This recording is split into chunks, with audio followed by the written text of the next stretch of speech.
Ayan guys, nagluto na ako ng aking ginataang langka. Ayan, giniling na konti, tapos dilis na konti, yun ang sahog. Ayan guys, nalagay ko na yung aking langka. Ayan na guys, yung aking langka, ang dami. Lalagyan natin ng 2 pirasong ganitong gata. Papakulo natin siya dyan. Lagay ko pa tong isa. Kalimutan ko buksan.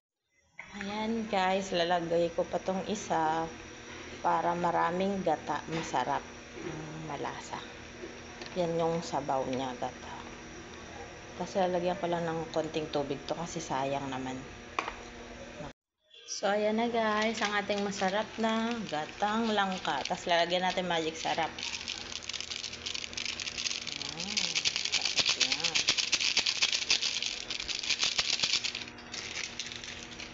Ayan, papakuluan lang muna natin dito to guys.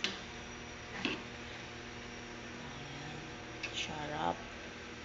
Titignan natin ang kakalabasan ng ating masarap na ginataang langka. Takpan muna natin yan guys. Ayan na guys, yung ating ginataang langka. Ayan, malapit nang maluto. Nilagyan ko pala to ng Knorr cubes guys na pork. Kasi nilagyan ko to ng giniling at saka dilis. Tapos pork na Knorr cubes, tapos magic sarap, paminta, tapos konting patis at konting asin. Ayan. Tapos ayan, nag-harvest lang ako ng sili. Ayan, lalagyan ko to ng sili. Ayan, para may konting aroma na sili. Nervous ko dyan sa akin tanim. Ayan, pwede na to. Ang sarap niya. Ang dami. Binili ko lang to ng halagang 50 pesos